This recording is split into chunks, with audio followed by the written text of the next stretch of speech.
As the leader of the Booner Pack, I lead from the front. All right, boys. Lock in. It's our core foundation, man. Grit. I'm fired up.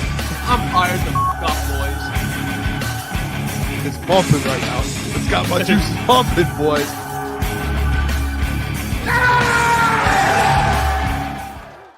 Welcome to Crunch Time Sports with Jeff and Booner. It's Friday, September 12th. And I got to say, before we talk a lot of football, could everybody in the chat do me a favor and wish Booner a big happy birthday? Thank you. Thank you, brother. He's not 35. He turns the big 2-8. He's 28 years old. No, he is not big bro, but technically he is big bro. He turns 28 years old, so happy birthday to Booner. You know, thank you. Ahead for my guy here. And we golfed today. I broke 100. The boys played. Congratulations, bro. You had a great run. I posted, no, it was a bad ending on that one. But we posted the video on our thing as well. I got to spend the day with Boone. So shout out to Boone, man. We love you, Boone. Appreciate it. Boone. Thank you, guys. Thank you, everyone in the chat. I appreciate you guys. I'm not 40 years old, as Xavier D said, 28. I've got a few years to go from there. I wish I was like 5 years younger. I wish I was a lot younger. But 28, it's cool. I'm not 30 yet. I'm happy. Thank you, everyone, though. I appreciate it. Yeah, shout out to old man, Devontae's old man Booner, man. Shout out to Boone. Yeah, we got a lot to get to today. The players spoke. Congrats to you, by the way, too. I do want to make sure. Congrats breaking 100. I mean, you've been trying to do it for like 2 years now. Yeah. And if people do want to know, Jeff was at a 90. He needed a 99. He was at a 90 going into the last hole, and he shot a 9 on the final hole to get it. And he hit one of the most incredible. He hit the ball in the water twice on the final hole, and then he hit one of the most incredible chip shots I've ever seen in my life. And it hit the flag stick and almost went in. And then he just tapped it in for a 99. So, I mean, as unclutch as he was hitting the ball twice into the water, he was very clutch in the final 2 shots. It was like Congratulations, it was like Jared Goff throwing 2 pick sixes and then throwing like a 90 yard touchdown pass. Yeah, it was. It didn't really make sense. It was but it was fun. It was fun getting out there. Honestly, it was just like the Texans game last year, like a million turnovers, but hey, you still won the game. Yeah. Yep. It was a good day, man. We got a good weekend ahead for us too. Sunday will be live. Lions Bears. So come tune in. Pregame, watch party, postgame. You guys know the deal. Game's at 1:00. So pregame will probably be around 12. Watch party at 1:00, and then postgame right after that. So come hang out with us. Like I said, today we got things to get into. We didn't really get to speak about the coordinators as much yesterday, so we'll get to cover that, tie that into offense and defense when we cover them as well. So we'll get to play Calvin Shepard's his press conference that we didn't get to yesterday. We'll react to that. Johnny Moe as well, some of the things he said. And some of the players spoke to the media. Giovanni Manu. Can I ask you something real quick before we get into anything else? Hold on a sec. Giovanni Manu might start on Sunday. Does that that has to pump you up a little bit? I didn't realize it, honestly. I know we were golfing this morning and then there were some things going on, and then the Dan Campbell press conference. I didn't realize it until after I got home today from our golf and lunch. And I started seeing people actually hey, there's a legit chance that Giovanni Manu is your starting left tackle over Dan Skipper on Sunday. That has to, for you, I mean, that has to be one of the more incredible things for you, right? Like, it are you nervous? Or are you because he wasn't good in training camp? So here's the thing. It could be a good thing. It could be a great thing for me. It could be a great thing for Giovanni Manu to start and have a good outing. It also could be a disaster. And that could also happen where Giovanni Manu starts and looks awful. Now, Dan Skipper's on the practice squad. I see Christian Howell, what the hell is all that about? Why Gino starting over Skipper? For being real, Skipper had a terrible training camp. Really bad. And here's the thing with Taylor Decker. Before we even get to Giovanni Manu is going to be ready. Well, I have the practice report for all the players here, some of the guys that practiced this week. So you have it here. Trevor Nowaski, he is out for the game. Sione Vaki, he is doubtful for the game. And then you see Taylor Decker, no practice all week. But here's the thing. Johnny Moe said he expects him to play And I think that's what I think Decker, just because he didn't practice doesn't mean he won't play. I think there's a chance. Yeah, it doesn't seem optimistic though. I know John Morton yesterday was like, yeah, no, he should be good to go. But then Dan today, and then everything about it today felt like Taylor's just like, they're like, we're trying to buy him time, and they would buy him time. The game's in 2 days. So I mean, I'm kind of worried. And even then, Jeff, if he does play, how do you know, like, first, second quarter? I mean, it's a shoulder injury. He takes a couple hits and he can't go anymore. Yeah, they haven't given really a definitive answer. Like today, Taylor Decker said his shoulder has a quote little bit of something, per Dan Campbell. That's what Nolan Bianchi put out. Bianchi, and he also said, I think Dan said, but he'll be ready as long as it feels right. So they don't even have a for sure answer. So I think it's at this point it's anyone's guess. Yeah, there's not a confirm. I don't know. I would say he plays. But if it's bad, then he hasn't practiced all week. I would still think he could play, but we'll see. We'll see. If Giovanni plays, though, I'm not going to lie. I'm not going to sit here and act like that's ideal. You want Taylor Decker to play for sure, especially because of all the offensive line issues last week, and then you lose your starting left tackle on a game you're supposed to rebound. Yeah, that's probably not ideal. Even if I do like Giovanni Manu, that's not ideal. That's terrifying. Mike Reed, appreciate the $5. Happy birthday, Booner. Where's the watch party at, fellas? Appreciate it, Mike. Actually, we're gonna get some dates to you guys. We have some dates scheduled for the future for watch parties. We're getting bars kind of locked in. So when we get those dates secured, I know November 2nd, we are locked in to be at DraftKings Sports and Social. November 2nd, that's the Vikings game after the bye week in Troy. So November 2nd, we're at DraftKings Sports and Social in Troy. So get that date circled. If you guys can make it out there, that's a Sunday, then come out. Other dates are being locked in. Once we get more of those, we will get you guys the dates. So whatever locations near you guys, if you guys can pull up. But yeah, we're locking all those dates in right now. This weekend, not going to be able to pop through, but in the future, we'll get those opportunities for you guys. Yeah. I want to mention too to your Booner, Kirby Joseph. He did not. He was not listed all week, and then practice limited on Friday. This kind of popped up. It's the knee injury actually that happened in training camp. Remember, he was out for a little bit of time in training camp. He was out for like a couple of weeks or a week at least. Yeah, it was. I think it was about a week or two. Yeah, because we didn't see him both times we went, and we went like a week apart. So he was out for I want to say a decent bit of time. Yeah, and he's been kind of nursing it. Knee I would have to say, I don't know what that means. Yeah, I would have to say with Kirby, like if he practiced all week and then just Friday limited and now he's questionable, I would just say my guess, I don't know anything. I'm guessing he still plays. That's my guess. It's just, I think it was just maybe just a little flare up in his knee from that injury. And then, he's going to be good to go in 2 days when Sunday comes around. If it just popped up, like maybe it happened Thursday at practice, they were kind of going a little, and something popped back up. But my guess is Kirby's going to play. Yeah, the good thing is Jack's back. He practiced Thursday and Friday. Daniel Thomas, full practice. Not that he's more of a special teamer, but still, if Kirby's out for whatever reason, then he was going to need him to play. But Kirby, I think, will play. Decker, I'm unsure of. And then you go to the Bears side of things. There are some guys they had out last week. Kyler Gordon out. He's their nickel. So that's important. Hamstring, he had no practice all week. He missed last week as well. Yeah. You have Grady Jarrett, knee, no practice, limited practice on Friday. We'll see if he plays. And then TJ Edwards and Jalen Johnson, guys that didn't play last week, are practicing. So they're going to get those two guys back. Their number one corner and then their starting linebacker. So it's a bit. Those are two good players. So, it happens. It doesn't really matter who's out there. You're gonna have to beat them no matter what. So yeah, they're gonna have to. It doesn't really matter. They're still gonna have to take them down. Did you see today Ben Johnson? He kept getting asked about the kicking thing, and he just kind of broke. He was like, "Can we stop talking about this?" No, I didn't see that. Oh, you didn't see it? Let me see if I can pull it up. I might have liked it just so I had it. Hold on. Oh man, I didn't. Maybe I did from our crunch time. I don't know. I just saw a video of him just like breaking to the media. Yeah, this is it right here. The tweet just says Ben Johnson has had enough. It's kind of funny. Yeah, I want to see this. Now I'm intrigued. He's like, "Can we please move on from this?" Let me see the kicking stuff.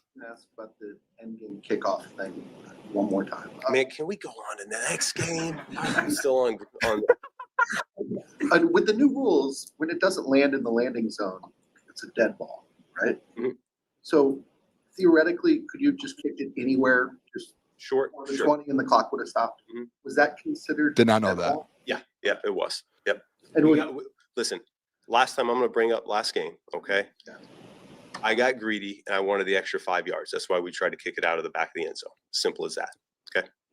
I want to ask. Yeah, he's the kickoff thing. I mean, you appreciate the straightforwardness from him, though. It's Yeah. like the honesty. That's like the Dan Campbell honesty. Got greedy.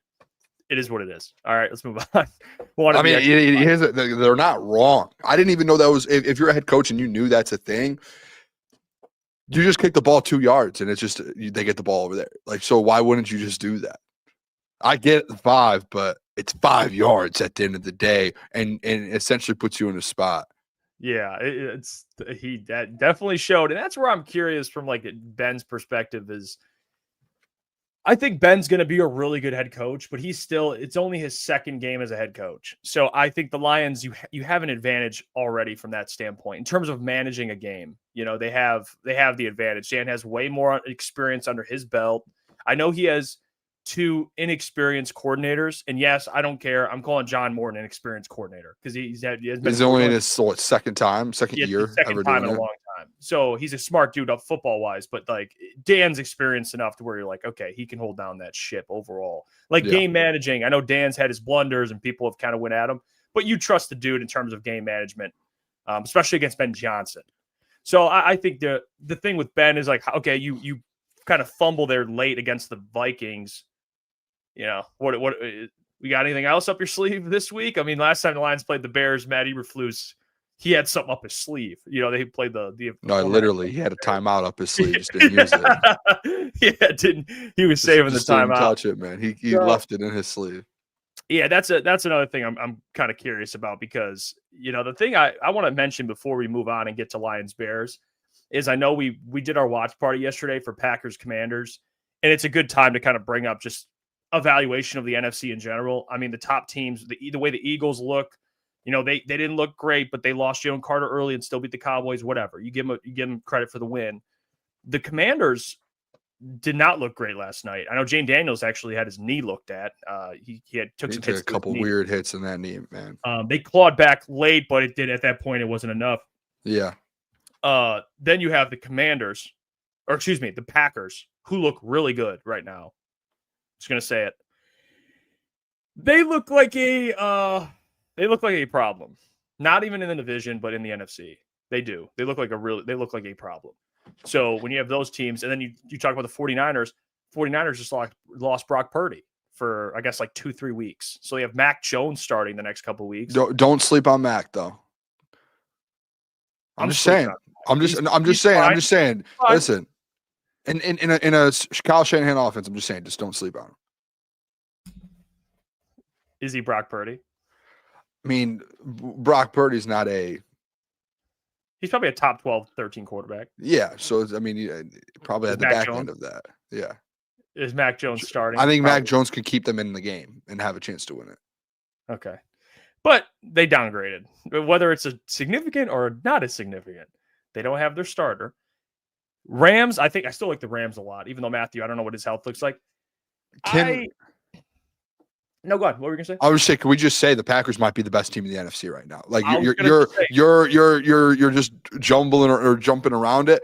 They might be the best. They might be better than the Eagles. The Packers last night, after what they did to Detroit, and then after what they did yesterday, dude, they are legit. And it's not even just like their offense.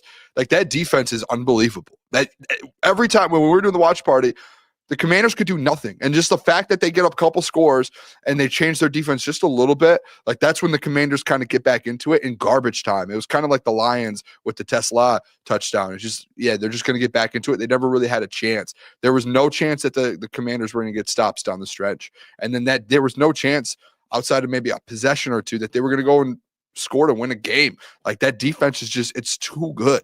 And that's it. I'll say it, like the Packers are a scary football team for this Lions crew. And their schedule just gets easier. And I know they're on the road for a while. And like Dan said in the press conference today, there's going to be a time where they hit adversity and you got to still make sure you're right in it for when they do. But it's a legit team. So like Lions fans, and we kind of did it a little bit at the beginning of the year where we took a step back on the Packers and was like, well, we need to see it first. We saw it the first 2 weeks and it's legit. And that Micah Parsons trade put them over the top. And they're a legit Super Bowl contender. Like we made fun of the odds. We were like, why are they ahead of the Lions in odds? They're a legit football team. And I see why people now were picking them to win the NFC North. Like it makes sense. That is a very good football team, especially like emphasized on that defense. That defense is incredible. And we talk about all the time, to win Super Bowls, you can have the best offense in the world. You need a really good defense, and they have it.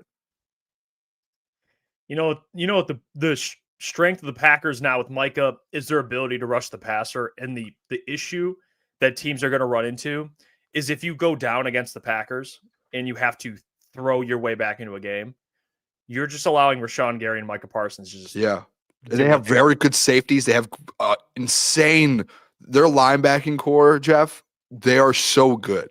They fly around. So if you're talking about just Micah and Rashawn Gary get to the quarterback, they can go send some of their linebackers, and those guys get to the quarterback as well. So it's a scary team to me. It really is. Yeah, it is. It's a good team, and I know what Shift God says. Minnesota did the same thing last year, and I know Shift God's not saying this, but I'm going to clarify it. The thing with the Vikings is you knew Sam Darnold was going to fold like a cheap lawn chair at some point.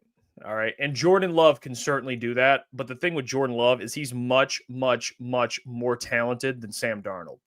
And the way he's playing, he's playing very well, Jordan Love.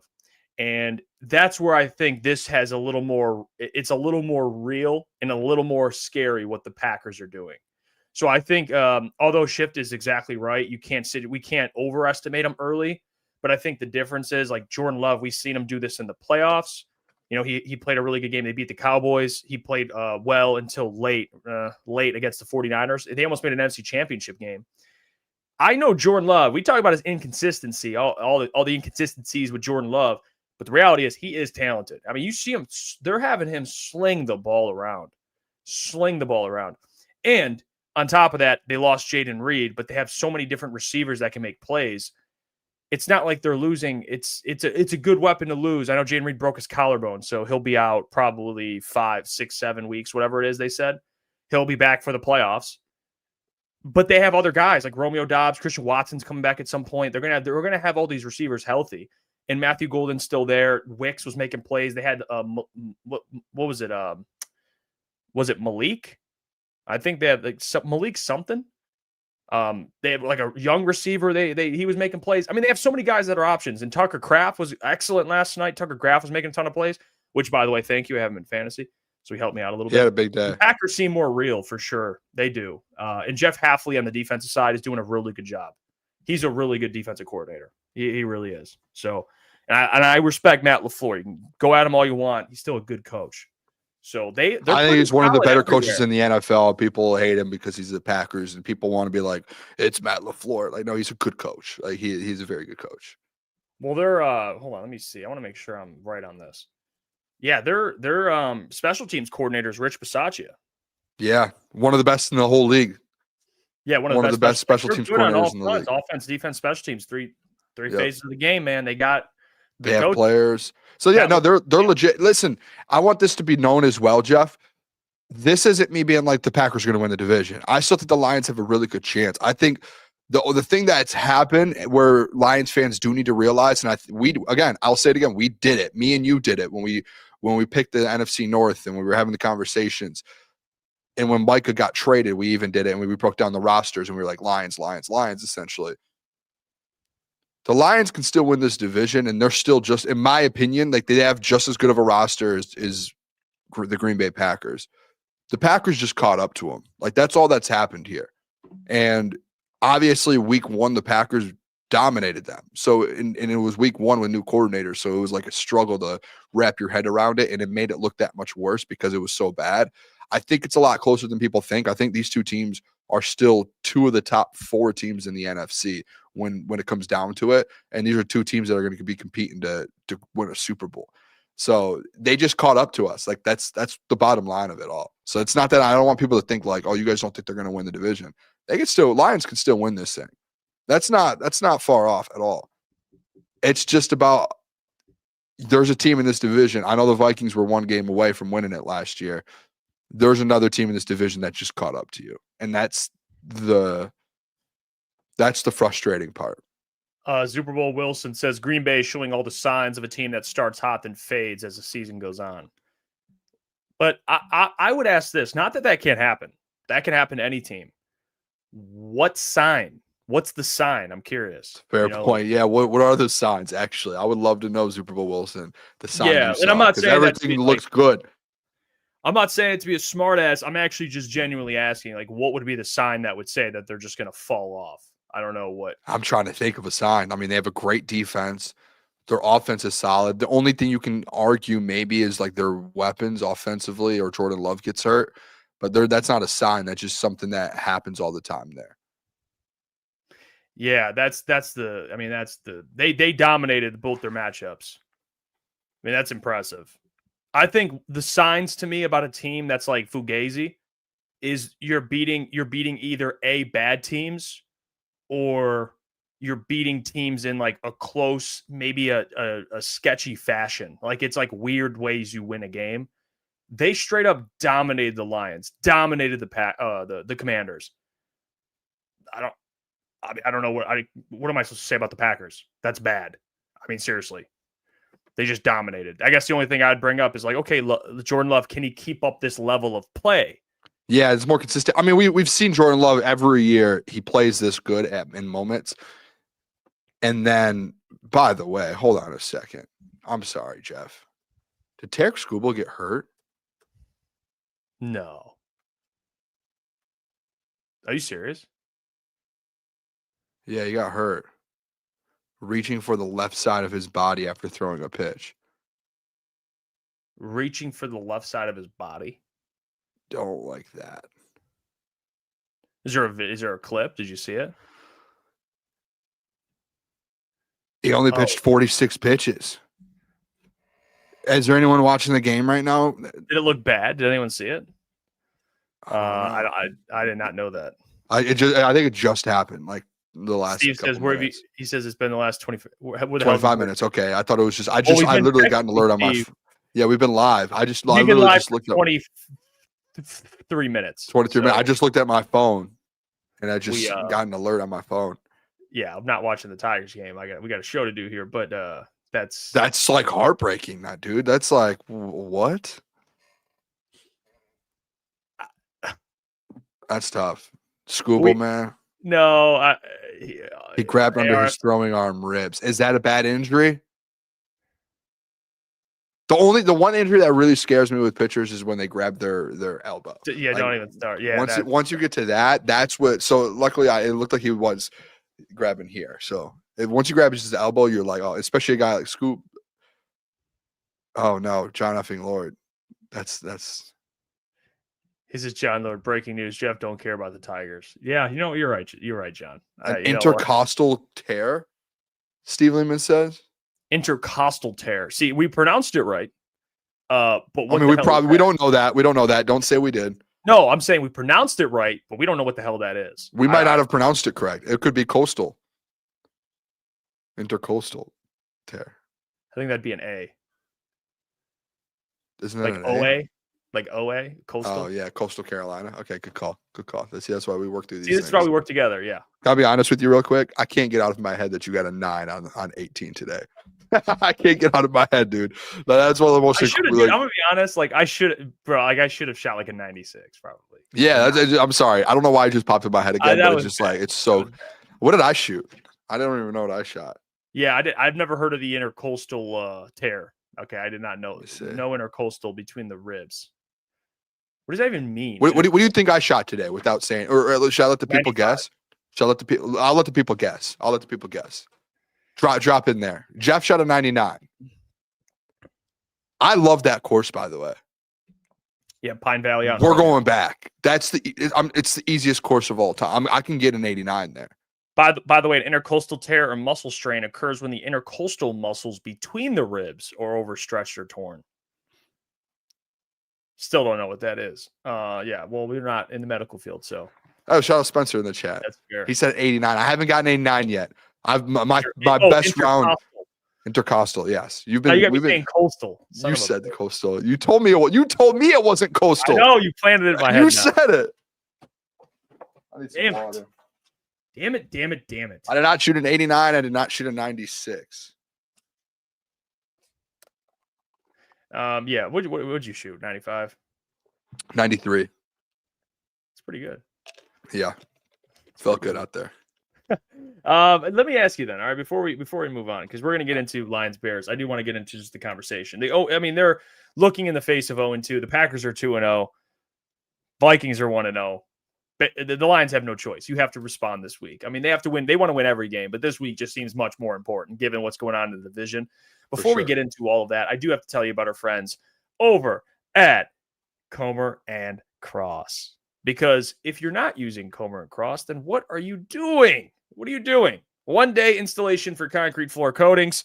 You need to be calling them and figuring out how they can help you, because they can take care of you. Because if you're sick and tired of staring at your crack-stained garage floor, or worse, it's peeling epoxy or chip paint that's making your whole garage look neglected. Right now during Comer & Cross's summer installation sale, they're offering 12 months same as cash or $500 in savings. So why put off getting a new Comer & Cross concrete floor with 12 months same as cash or $500 off? Call the number 248-834-3488. They transform patios, pool decks, basements, even driveways, and they'll move the stuff out for you. So call their number 248-834-3488 or book your free estimate at comercross.com. Tell me friends over at Crunch Time Sports sent you. Now, let's get back to the show because we have to preview Lions Bears. All right. And Boone, how are we feeling about the matchup on Sunday? I want a confidence check, confidence level. Lions staring at 0-2. How are we feeling on a Friday going in? 10 out of 10. Fully confident. Fully confident. What's the chat feeling? Out of 10, 10 being most confident, they're going to win no matter what, and then 0 being I'm terrified. Where are you at? I hate to say it, and I you know what?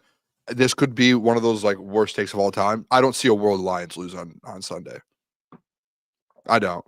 Okay. I heard Kelvin Shepard talk to the media, dialed in, just kept holding guys accountable. Heard Johnny Morton holding guys accountable. Dan Campbell, there's no way Dan Campbell loses a back-to-back game, and there's no way Dan Campbell loses the Chicago Bears after being embarrassed, essentially on national television last Sunday. I don't see a world he doesn't have these guys ready. And honestly, we could say that with the coaches like Dan Campbell. I don't see a world where guys like Jared Goff, Panay Sewell, Jahmyr Gibbs, J-Mo, Kirby, Brian Branch, like I can just keep Hutch, like I can go down the line. These guys were I can almost guarantee you these guys were embarrassed with what happened Sunday. Every time they spoke to the media this week, you could tell that they had that type of like chip on their shoulder that were like, this was not us. And they don't like being asked these questions of the fact that like, are you like, what's going on with your team? Why did you guys look so bad? Like you could tell that that legit bothers them. And when you have like, there are teams where, you know, they're like, obviously don't like to get embarrassed, but there are teams where you can tell where they do not want to be in that position, especially after the last 2 years of winning football games. That's why I said the other day, like, I wouldn't be shocked if this is a double-digit win and it's not a close game. I just wouldn't. And I don't think it has anything to do with the Bears. I think it's just more so like you have – the roster you have is a roster that's been through this, and they've went to the NFC Championship game. They've won divisions. This is not a roster that's inexperienced anymore. Like, these guys are highly motivated, and they do not like to be embarrassed, and they are going to be they're going to be ready. The coaches have them ready, and I would think in their minds, a lot of those guys are pros. They're going to be ready to go as well. Yeah, so a lot of the chat was going 7s, 8s, 6s. A couple, if Gio plays, it's down significantly. That does have me worried. If I'm nothing against Gio, but he was not good in camp. Yeah, I mean, he's still a young player. I don't blame anyone for being nervous. I mean, yeah, it's terrifying. You don't have your starting left tackle. You should be terrified. I'm probably right around where the chat is. I think I'm probably about a 7-8 right now. I think they're going to win this football game. The only way they don't win this football game is if they just I don't know, forget to show up at Ford Field, I guess. And they look similar to last week in terms of execution and play calling, which I think they're going to get dramatically better. Because I think John Morton and Kelvin both learned from a lot of the stuff that happened last week. They're only going to get better. And that should be the case. Like this Sunday, I'm expecting a much better game plan and called game from both coordinators. Like what Kelvin brought up, the mistakes that were made on defense, giving up the big plays, the 2 chunk plays that he brought up. They played well overall. Third down, they got to be better. But in the second half, he did adjust. So I think defensively, after hearing Kelvin speak, which we'll get to the video later, I'm pretty confident. We'll dive more into the defense. Offensively, John Morton, there's things they have to clean up from an execution standpoint. The benefit, though, is the problem this past week was you're in Green Bay. You got your rookie debutant. You got Christian Mahogany really in his second or third start. Graham, first time back playing center. He should be fine, but whatever. I'll give him a little bit of an excuse. Panay and hopefully Decker plays. I'm not worried about. But the communication on the offensive line, there is zero excuse for this week. You're at home, okay? You're at home. There's not going to be the road noise to mess up the communication between your offensive. They should all be in sync on the same page. Jared Goff getting changing the play call, whatever he wants to do. Guys should all be in sync. And then obviously all their weapons or everything. Those guys have been here, so I'm not worried about that. And Isaac Tesla actually might play a little bit more too, so watch out for that. But yeah, I think they're going to rebound this week. I just don't see this Bears team to me is more like, I know I picked them to win 8 games or 9 games. I picked them to go 9-8. This year, I think late they're going to rattle off some wins. I think they get better as the season goes on. But unfortunately, you're playing a Lions team that is pissed off. And I had the Lions beating them on the schedule in this game. So even though I had them winning 9 games, I had the Lions winning this game. So I just think the Bears are going to be ready for what the Lions are going to bring them, man. I think the Bears will compete. I do. I think the Bears are a team that'll stay in this game because I think defensively you have Jalen Johnson, you have all these pieces on defense. I think they'll stay in it. And Caleb, even last year, look at the game with Eberflus where he choked late. They were in that game. I know they had injuries, but still, he was in that game with what he had around him. They have a better O-line. So I think it'll be competitive. But I can see a situation where late the Lions start to pull away, whether it's momentum, force a turnover, which they got to get back to that too, man. They gotta force some turnovers, man. They got to get back to that ordeal because week 1 they didn't even stand a chance, and they had 1 pick that was called back, and then a drop pick from Anzalone. They got to get back to what they do on defense, and maybe they do it against Caleb. So I think late in the game you'll see the Lions pull away in this one, and I'm confident they win. I just don't see them losing their home opener. I just don't. I would be shocked. And I know I said that last week. I was shocked that they lost on the road, but this is a little different. They're a great home team. And like John said the other day, and John's spot on, if you want to win double-digit games, you have to win pretty much every single home game. Yeah, you have to win the games you're supposed to as well, like the ones you're favored in. You do have to take care of business. This is one of them. Home games they're going to be favored in. Pretty much every single home game they'll be favored in. You're essentially you're like your favorite 4 or 5 point favorites. You have to this is one you have to go out there and win. I just again I know it's so repetitive, but I just keep going back to the fact that they played. It sounds so stupid, but I think the fact that they played so bad on Sunday, from top to bottom, that makes them they might have needed that. And I know it's crazy week 1, but a team that has been good for a couple of years, to get punched in the mouth like that might be a little eye-opening, especially with new coordinators, new players in certain spots, young guys. That might have been something they needed early, to start the season, as much as Lions fans don't want to hear that, to where they're able to respond from it. Because that's when I said it before the season, Jeff, of everyone picking against them. That's where they're in their best spots, is when their back's against the wall. And they are literally as far back against the wall as that you can be. They got punched in the mouth and they got embarrassed on national television week 1 versus a divisional rival on the road. And it wasn't just a bad loss. It was a bad loss. It was a terrible loss. It was ugly. So I just don't see a world this week, Jeff, that with the vets that you have and some of the players that you're paying a guy, you know how many guys you're paying so top market money. There's no excuse not to go out there this week and compete and try and win this game. There's no excuse. Zero. I I mean, it's you. There's not another option. If you lose this game, you're 0-2, staring at 0-3. Your season could be over. If It's essentially, you're crawling. You're scraping to get back. Because then you start the tough stretch of the middle schedule, where it's kind of middle. I guess there are only 3 games, but that gets to that middle stretch where you get the Chiefs, Eagles, Commanders, and then you mix in some divisional games in there, and then you got Tampa. Like you gotta beat this Bears team. You just have to, especially when forget like winning the Super Bowl. I'm just saying to stay in the division race, A, and B, to like just stay in playoff race, B. It's just to be just to stay in both of those things. You have to win this game. I know too. Like, if you lose this game, I don't think the season's over. Like, you still have such a. It's harder. It makes it harder. And we could talk percentages and all that, Jeff. And I will start to talk that. And I will. I know usually I'm like, I don't want to. Massive uphill battle. Yeah, and I think like they started 1-6 a couple years ago, right? And then they go 8-2, and they almost make the playoffs. And like you can use that as an example. That was my point there, is that you do. The only problem is you say you do start 0-3 or you start 0-2 and you somehow sneak out the Ravens Monday Night Football win somehow. Okay, like you still have the Ravens, the Bengals, the Chiefs, the Eagles, the Bucks, the Rams. You have the Packers again. You have the Vikings twice. Like it's just it's a gauntlet, man. The Commanders I didn't even name. It's just every week at that point. You are going into battle versus one of the best teams in football every single week, it feels like. So you just can't afford it. You can't. That's why I think Dan last week or early this week when he stepped into the podium and his first press conference back at practice, he was like, we know we need to win this game and we're going to win this game. I think the confidence of that and like manifesting, I think he like truly believes that. Well, it's like Purple Prince. It's not just that it would be 2 losses. It would be 2 divisional losses. Which is true. Yeah. If you lose this week, I'm not even, if I'm just being honest with the Purple Prince and then people, the division's not even in my mind at that point. It's more so like you just need to get into the dance.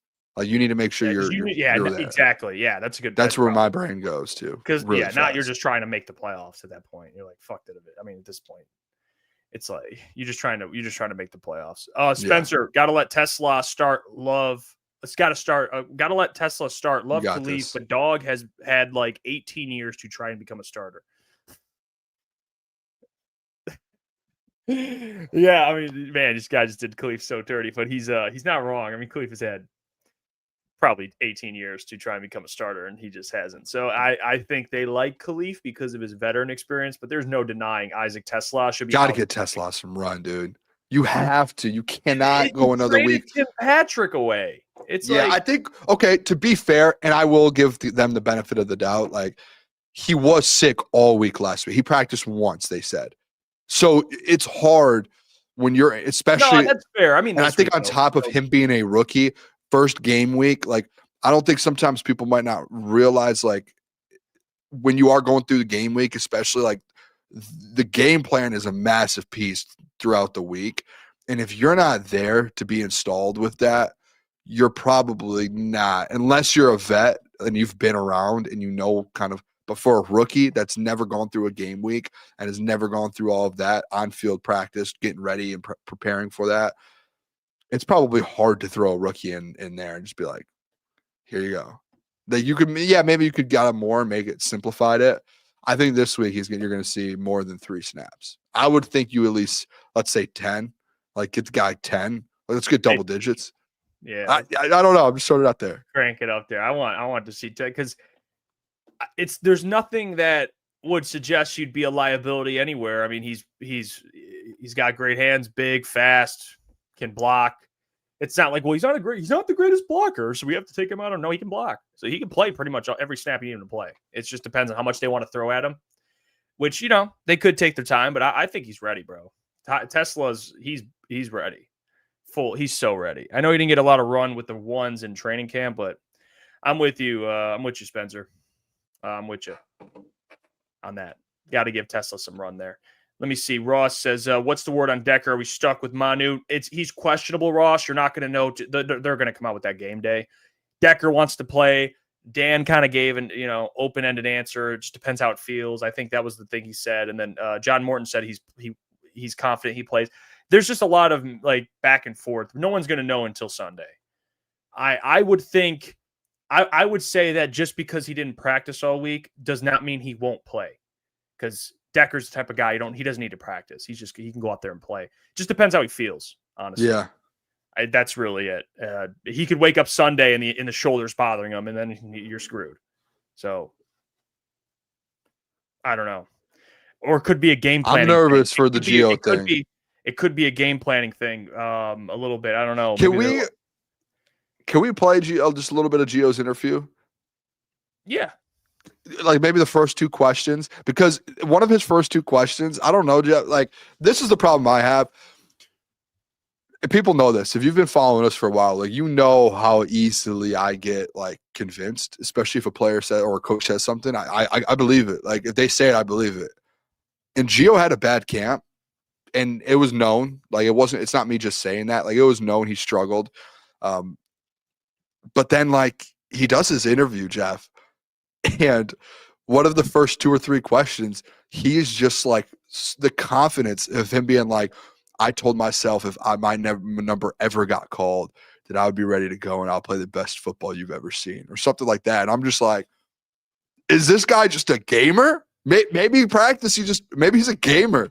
I don't know, but it does kind of fire me up where I'm like, okay, like I could do this, man. Like I could deal with this guy. Let's hear from him. Giovanni Manu spoke to the media. We'll play some of the clip, but it's on the line. I hope one of the first couple questions is the one that I just said. Because your number's going to be called. Taylor who? Taylor Canner. Who's that? And Dan said it's going to be your number called, and you got to be ready. How do you feel about that opportunity in front of you? I'm totally ready. I mean, Taylor Decker, hell of a player. He's a mentor to me, but I've told myself this countless times. I've told people this too. If I ever hear my number 59 called, best believe that I'll grab every moment of it, and I'll give it my all. And that's it. Seize the opportunity, right? So how have you reflected on last week and what you were able to put on tape and process that in order to prepare for more? Yeah, like just practicing, this whole week. I was the starting left tackle this whole week, running with the ones. I felt good. I felt comfortable. Last week I was told, prepare to be the swing guy, going into Green Bay. And, to me, it was like, okay, whatever it is you guys want me to do, I'll do it. And this week, Taylor goes praying that he doesn't. But if something happens to Taylor, I'll be right there ready to go. It's exciting. So, yeah. How much more do you feel prepared for this moment than you did either last year or maybe even at the start of training camp this year? Oh, I'm totally prepared, and that's a huge thank you to Steve and Hank. I've worked countlessly with them before practice, even after practice. And Steve told me after practice today that he thought I had, probably one of my best weeks of practice. And, I told him, because I'm ready, right? I told him, like, if my number's ever called on, like, you guys don't need to stress. Like, trust me, like this everything I prayed for. And, if my number's called, I'm going to go in there and you guys will see. Yeah. When do you expect? Yeah, he said. Does that not? I don't know. Maybe I'm the only one that gets convinced by him, but I feel like he could be great. The comments are killing me, by the way. Like, the chat is just like, I'm trying to watch this video and I get Christian saying Gio manure. Was he tired during that interview? A lot of people are saying he was winded just doing the interview. I mean, Kamikaze said, "Bro, get a milk dud head." I mean, that's what. Jeez. That's messed up, man. I'm sorry. Is that just because he's bald? I'm sorry, dude. I'm sorry. I can't do this. Like, I'm trying to do a show here, and these people are just like, this is just getting out of hand. Well, I think for him, the thing that I like is that coach has said he had a great practice week. So he's obviously playing good in practice. So they like what they're seeing. Maybe he's not just a gamer. Maybe he's I don't know what's the word for practice. He's a practice warrior as well. What are you talking about? He hasn't been good at practice. I guess this week he did have a good practice. This week it's trending up. They said he's had his best week of practice. Listen, this is the thing too. It's like it just so happens that like the week that he potentially his numbers called and there's no skip and no potentially no Taylor Decker, that all of a sudden he's just, oh, this is his best week of practice since he's been in Detroit. Like, are we just saying that just because he might have to play and we want to give confidence? No, it's because he's amazing. Imagine if he was a gamer and he ends up like going in, we're like, oh, we can't take we got to play him. Even when Taylor gets back, we got to go with Gio. That would be like your greatest moment, I think.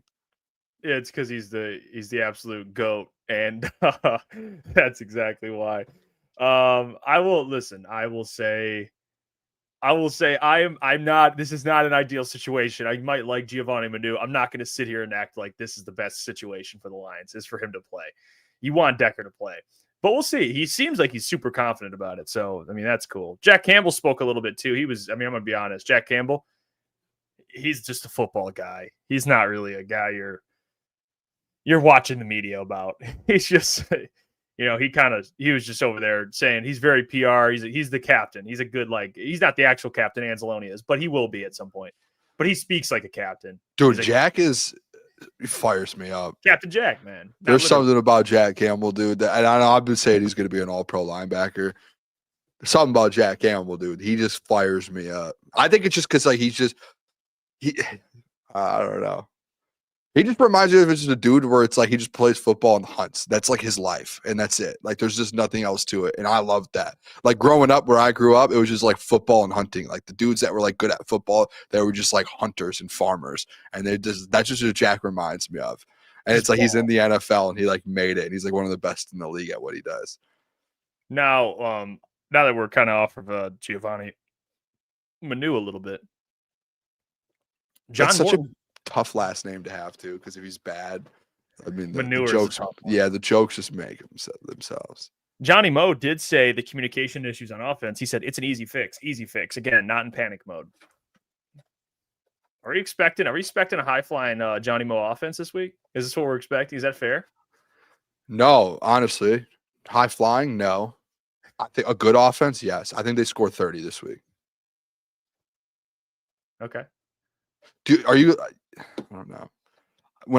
This is the problem I have, dude. I get convinced too easily, man. Like these dudes do press conferences and they say something, and I'm like, yeah, dude. Wait till we get to Kelvin. The Kelvin, dude, I got attacked on Twitter because I tweeted out. I thought from Kelvin's interview or his press conference. I don't know, the first 5 minutes of it was one of the best fire me up press conferences I've heard in a while in the NFL. I tweet out about Kelvin this guy's going to be a coach in the NFL for a very long time.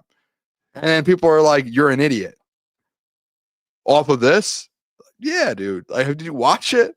But all right, I got off topic. John Moran, yes, I think this offense is going to be fine. He said he's going to simplify things. I truly believe this, Jeff, whether you want to agree with me or not, and I think you have to understand this. If they just find a way to run the ball, this offense looks the way it did. That's it. If they just can get 4 yards per carry like they used to, offense changes completely. I truly believe that. I know a lot of people, even Johnny Morton in the press conference, he was like, we didn't change the plays. That's why I think that's why I think everyone's you're not calling plays right. You're changing the scheme. You're changing everything. He even said in the press conference, these are the same plays. These are the same things we did last year. I think the problem is they ran for 2.1 yards per carry. Opens nothing up. Nothing. There was never a time in the last 2 years they ever ran for 2.1 yards per carry. So in my opinion, it's let's see them actually run the ball correctly. And when they do, you're going to see this offense get back to where you're going to see Amon-Ra get open more. You're going to see J-Mos open more. You're going to see Sam Laporta. Hopefully Tesla, guys are going to open up a little bit more when you establish the run. I think that's just, I'm dead honest. I think that's all it was last week. Yeah. And I think for Johnny Moe, it's not just the plays, but it's when to call the plays, which you'll see on Sunday. It's just like every offensive coordinator. It's or defensive coordinator for that matter. Same with Kelvin. Coordinators in general, you can have the best plays. It's when you call them. And one thing I can say about Ben is he always called them at the right times, except for J-Mo throwing a touchdown pass or trying to throw a touchdown pass.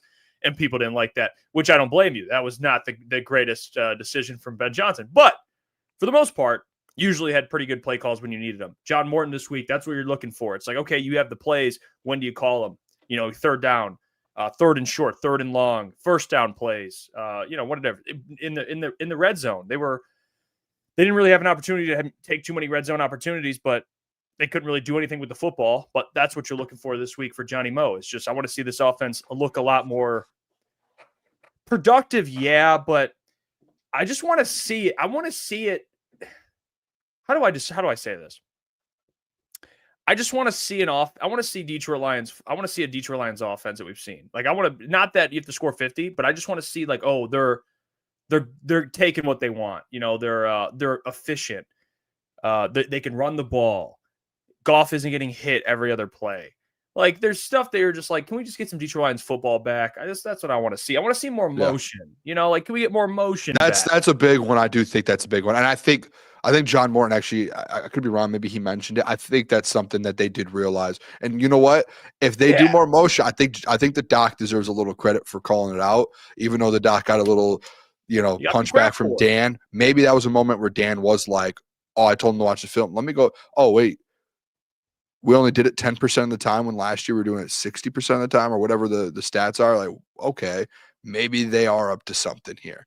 And I think that they are going to get back to pre-snap motion. I think there is a world too. And Dan wasn't wrong about like last year. Like I do think when teams go on the road, there's less motion because you can't hear and like calls and all of those sort of things. So they try and eliminate that and not do as much. That's how I kind of took from those comments. Yeah, I think both were right. I think Dan had a point that I understand. I just think it's tough because it's a 1-game sample size, but for whatever reason, they were like 30th, which maybe if they were like 16th in the league this week, it'd be like, oh, okay. Like they were literally last in every motion metric like possible. So I think Dan would even admit, do we want to be last in motion? Probably not on the road. Do you want to do less than you do at home? Yeah. Obviously you can get away with that, but I think at home they'll do a lot more of that. And I know Johnny Macaroon, not Johnny Moe, Mr. Johnny Macaroon will be hitting us up and being like, see, look at the emotion. Yeah. Dude, I had this all-time conversation with the doc today over text. Yeah, you were with me too when it was happening. Docs, I love the doc. Sometimes over text, he's such a dad. He's such a dad, man. He texts like a dad. Yeah, dude, he was like texting me something. I had no clue. And you read it too. Like I had no clue what he was saying. Zero clue. And I'm like, Doc, I don't know what you're saying. I do not understand you right now. For as great of a writer as he is, texting, text like, is the worst, dude. Yeah. And then he texted me back. It was like, it's simple. And then like said the same thing. I'm like, dude, it's not simple. I don't know what you're trying to tell me right now. I had no clue. I had zero clue. Purple Princess, it's actually the least Doc could do for us after ruining Z for us. That is true. That is very fair. Yeah. He's on a tough streak, man. I'm interested to hear him to ask his next question because he's on a 3-straight streak right now. I'm just getting killed by the coaches. Joseph says, unfortunately, this O-line will not have the time to gel with the schedule. It's a work in progress. Well, they have every game not that I have to watch how I say this. Not that they have free reign. It's like, take your time, but they're going to have to get better every single week. There's no choice because this week you want a significantly better O-line because guess what? You got the Ravens. And then, like I said, you get into some tougher games. So not saying you're going to be patient, allow them to keep looking like week 1, but yeah, I think this is a good week to kind of get back. Not that I want to disrespect the Bears because I think they're a formidable opponent. They're not like you're playing the Jags or the Colts last year or, who else they beat up on, the Titans. But they're not the Ravens and they're not the Packers. So, this offensive line should look a lot better given Decker plays. That's a big one. Obviously you have to have teams. They're going to improve each week. And especially if like this week they were so bad and it was just because of communication. That's something that at least the positive out of that is like, if it was like they're just not good enough, like Tate just not, he can't block. That's something I think a little bit different than Tate having issues with communication or dominated. That's a whole nother thing. Yeah, but like the dominations, it looked like when you watch those plays, it looked like some of those dominations were because like he wasn't supposed to be where he was, and then he just gets like blown up, or the play with D-Mon at the 1 yard line. Like Tate just wasn't. I don't think he was supposed to lead, or something happened where He was obviously thinking way too much. he wasn't ran the playing wrong fast. play. Like he just ran the wrong play, and I think that's something to where it's like, if the communication is at a high level this week, and you don't, like, all you have to do is just don't run the wrong play. I mean, it's pretty simple because they just kept. It was you have half of the offensive line running one play and the other half running another. That's an issue. Like that is a big issue. Well, we'll play the Calvin Shepard clip because It's like 4 minutes too. It fires me up. 3 minutes. We're going to play the whole thing because people need to really see this man and the energy he brought to the press conference. But before we do that, I need to tell you about our friends over at Sleeper Fantasy, because guys, listen, we play fantasy, right? Sleeper is very, very important to us. And on top of that, Sleeper Picks is an option that you guys should be utilizing as well, because it's great. All right. And let me tell you about Sleeper. Sleeper is a fantasy sports and real money gaming app focused on bringing people together through sports and gaming. Sleeper's become the fastest organically growing fantasy platform in the world. They had over 6 million users in 2023, and they're only growing while earning some of the highest levels of engagement per user in the industry. And now Sleeper Picks is a real money product that connects friends over picks. All you got to do is choose 2 to 8 of your favorite players from pregame, live, or even across different sports. Pick more or less than the predicted stats. On Sleeper, you can get up to 1,000x payout. Share with your friends and get rewarded together. All you got to do, use the code CT Sports, get a $100 deposit matched up to $100. Shout out to our friends over at Sleeper for always sponsoring the program, and give it a look and utilize it, because fantasy sports, especially during this time, it's very important. Obviously, last night for me, it was very important because Tucker Kraft might have saved my week. We'll see at the end of the week there. Let's play the clip. All right, Calvin Shepard speaking to the media. If this doesn't fire you up, I don't know what will. Good. I just want to open up with starting with obviously addressing week 1 against Green Bay. Obviously, we left Lambeau with a loss on the wrong side of the day there, but I really want to dive into the game real briefly and just put everything out there as far as how I saw it. So coming off the field, you guys know ultra competitive nature of the game. My temperament and things, I was pissed, and I'm ready to scald everybody. But then you sit back and look at it, and after the second time and after the third time, you go, there's a lot of good football on this tape. We played 47 snaps defensively, and they had 188 passing yards, 78 rushing. So if you look at an NFL game and you tell me the Green Bay Packers are going to have 188 passing yards and 78 rushing, did you play a winning brand of football? I would tell you yes, but then you have to look deeper into that. So what happened? Why did we give up 27 points? And it's a lot of things that go into that, a lot of different variables that go into that. But let's start with the pass game. 188 yards. Well, I believe it was play 18, 19 of the game. We had back-to-back plays where we allowed a 48-yard explosive pass and a 17-yard explosive touchdown pass that we went into the game saying, you got to make these guys beat us. You cannot give them things, because that's when they thrive. You have to make them beat us, and we did not do that on back-to-back plays. Inexcusable, and that's been addressed. So you take, what is that, 48, 17? I'm not a math major, but I believe that's 65 yards. You take that off of 180, you're looking at 120 yards passing on the day. Let's go into the run game. We held them to 3.1 rushing. That's a good day in the NFL against a back like that. It's a good day. But we should have been dominant in the run game. We should have been at 2.2. Why do I say that? Because one of those was a 15-yard explosive run. This should have never happened. That's been addressed as well. So when you go in the day, it's a lot of good to take for it. So 47 plays, I just gave you 3. Where you 2.2 in the run game and 120 yards passing. That's who we are. And that's who I expect us to be, and that's who we will be. And it's non-negotiable. And all this stuff has been addressed with the people it need to be addressed with. And more importantly, the players are holding each other accountable. And in the NFL, that's why each practice, each rep you get, each opportunity you get on that grass is so critical and important, because you never know which one is going to be the one. You never know. You can't leave the game playing this game up. We played good defense on 40 snaps, but 7 snaps. We're not doing that this year. You're going to pull your weight. I'm going to pull my weight. The staff's going to pull their weight. And we're moving on to Chicago.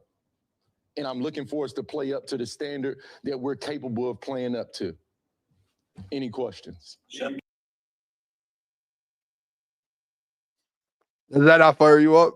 That gets me. And you know what? That was the clip that I saw. Why not the clip, but the part of the press conference that right after I tweeted out and go, if you don't watch that, and a lot of people will be like, "Oh, you're an idiot." If you don't watch that and like genuinely, like if you've been around sports and been around coaches and been around athletes, there's just guys who just have that. You know what I mean? Like there's a lot of guys that are good at their job and have those jobs high level.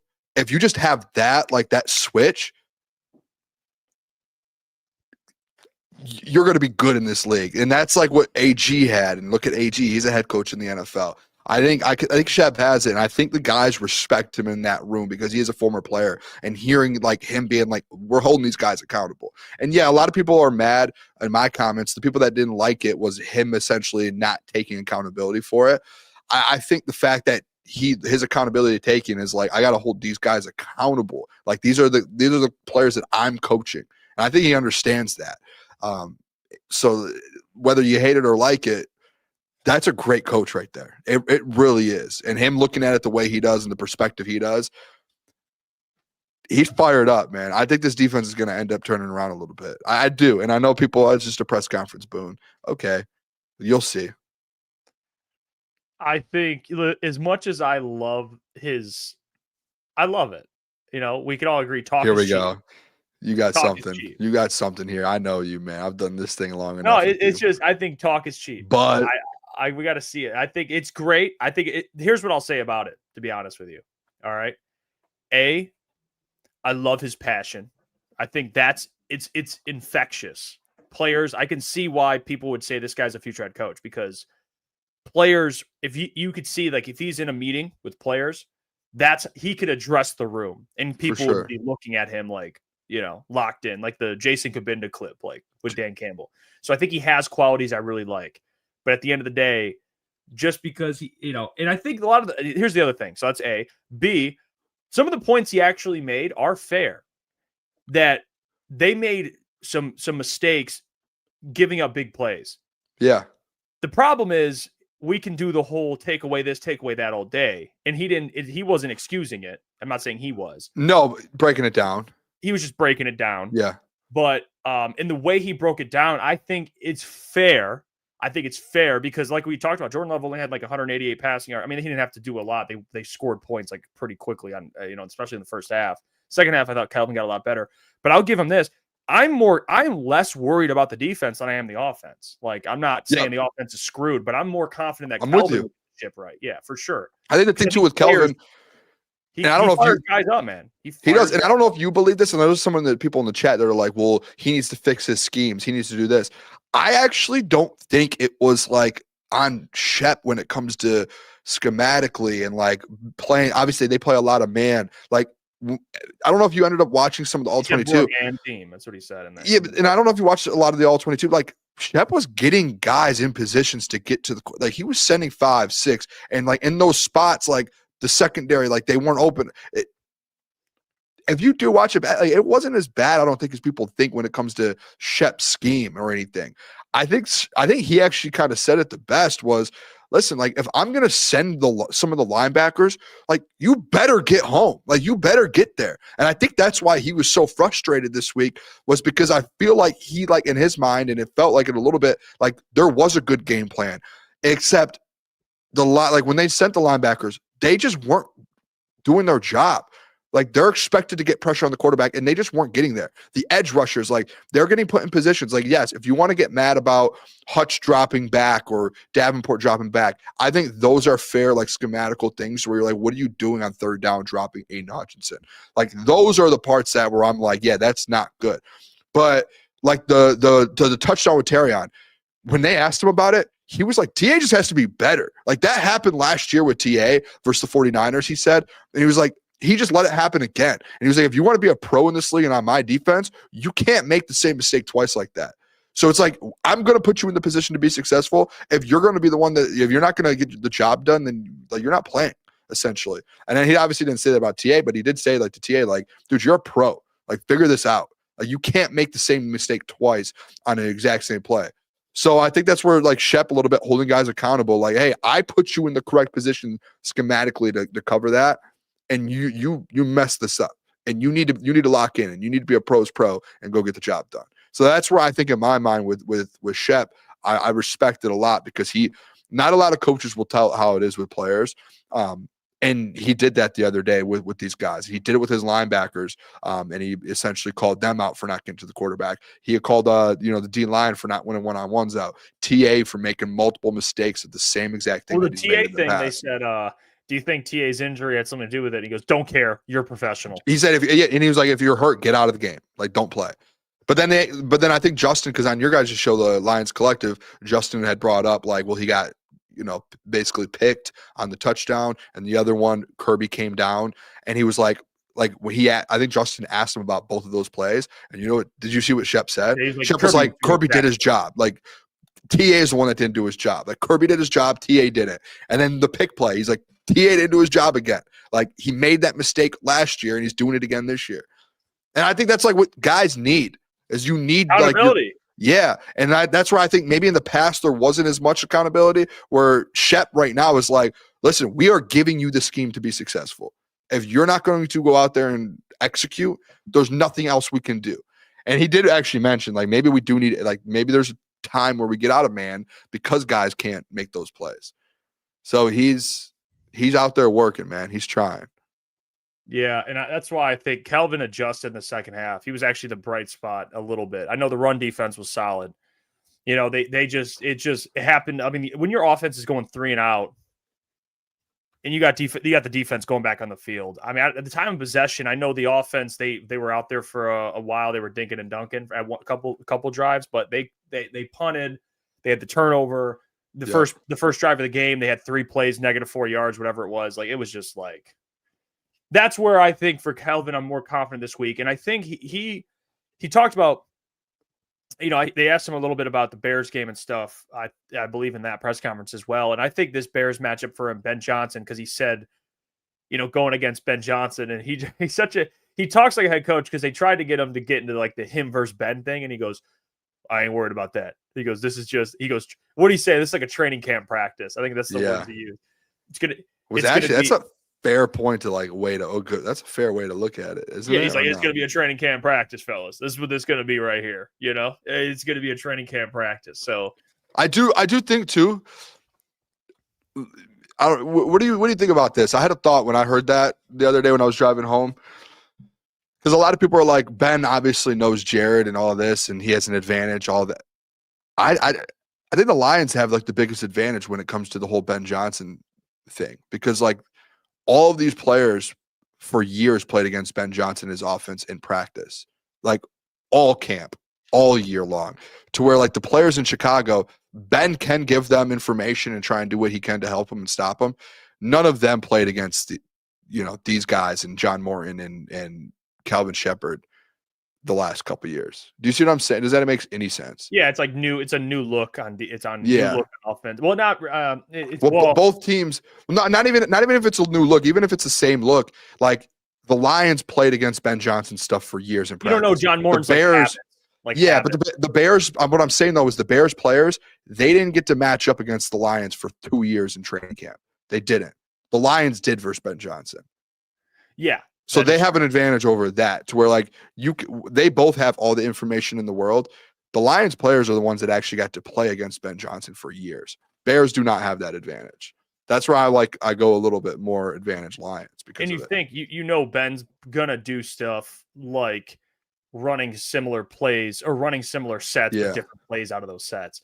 He'll probably give like Calvin a look, and Calvin will be like, I think it's this, and he'll probably do something he hasn't done before. They said the Dennis Allen defense is essentially like the AG and Shep defense, because they're all from New Orleans. Yeah, they have a similar. Yeah, because the Bears, they want to play man coverage, man. They like. I mean, they want to get after. They want to blitz.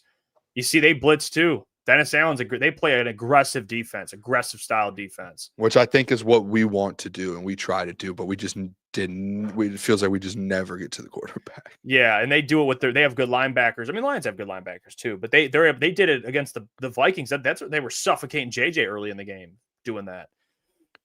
And I like Dennis Allen. I think he's a really good DC, so it's a good test for Johnny Moe, but it's also a good test for the O-line because they were getting after JJ early on, and I'll say, like, the Vikings O-line's good, but it was also their first game together. So got to give them that. And they didn't have Darisaw, their best tackle.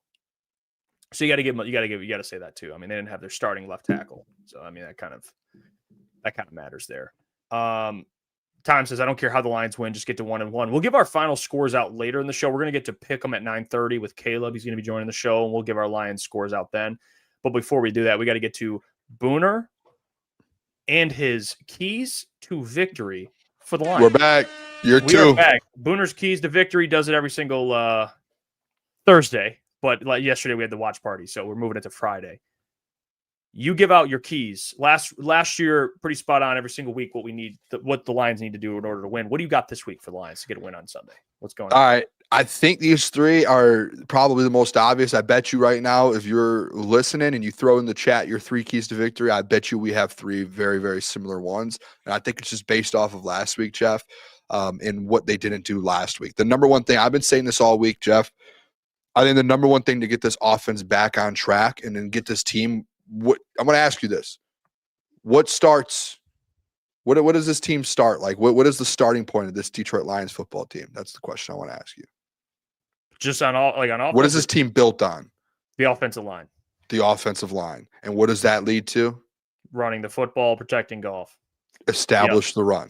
Establish the run. I don't think anything in this world, Jeff, like there's not a thought in my mind right now where it's like, if you run the ball, you're going to win this football game.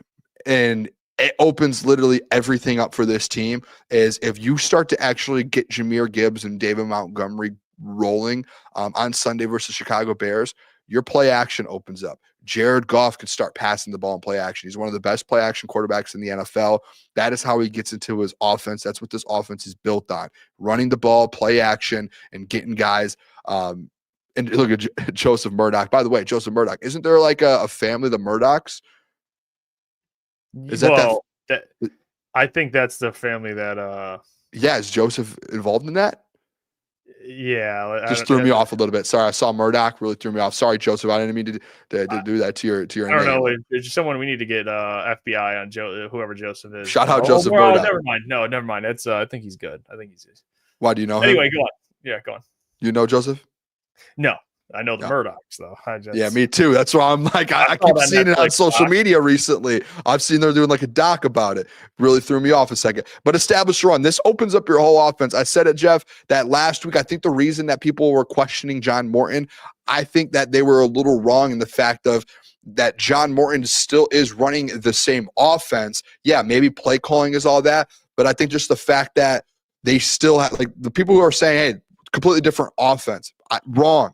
It's not. It's the same offense. They just did not do what they're great at to open everything up, and that's establishing the run. So that is the key, number one key to victory for me. Number 2, I think this is the second biggest one, and you're going to see the correlation here of winning in the trenches, finishing, running the ball with your and dominating on the offensive line, and then also, Jeff, containing and pressure Caleb Williams. It's the defensive line. We know the run defense is elite already. We understand that. We saw it last week. We saw the glimpses. And I know they only ran for 70, 80 yards, which is in the NFL, that's a big game defensively in stopping the run is 70, 80, especially up against like a Josh Jacobs. But this week, you have to, Jeff, you have to contain Caleb Williams and put pressure on him. And I don't care if they get sacks. I just want to put Caleb, as bad as Caleb Williams is when he's under pressure, that's all I care about is just making him force plays and then everything else will fall into place. I think it was Jack Campbell today that actually mentioned it. He was literally like, if we just contain Caleb Williams, if the defensive line can contain Caleb Williams, everything else is going to work itself out. And I truly believe that with Sunday in this D line. And it comes down to AQM. It comes down to Hutch. It comes down to Davenport. It also comes down, how about this name, Jeff Iafrate? Derek Barnes. Wow. Love that one. How about Derek Barnes? We get some pressure and contain. I would love that. So put Caleb Williams in those positions. And the third one, a lot of people are just saying just score more points. That's a great key to victory. That might be the best one we've ever heard. Yeah, you have to. Caleb, by the way, he's not a Jaden Daniels, Lamar Jackson, but he will run. Yeah, no, he will. But the thing is with Caleb, when he's on the run, that's when he starts making mistakes, in my opinion. I think that's when he starts kind of getting a little flustered. He might run too much, to be honest. There was times where he had guys open last week, and instead of just making the right reads and making the right throws, Caleb just starts running, and he just chicken with his head cut off, just running in circles and then just throwing the ball out of bounds or just taking a loss. That's where I think Caleb gets into issues, and I think you can get him into those problems with some pressure. See what I'm saying here? Yeah, because he'll make drift. He's more prone to. I mean, he's a second-year quarterback, but he's still a young quarterback, and no quarterback likes pressure, especially a guy like Caleb. I mean, Caleb Williams is a second-year guy. It's the same thing you'd say for anyone, man. You get pressure in his face, he's going to make mistakes, and I think what you saw last week from Caleb, he showed some inconsistency throwing the football, just in terms of making throws. If you have pressure on him, and I know Hutch, one thing you could say about Hutch, man, he owns Darnell Wright.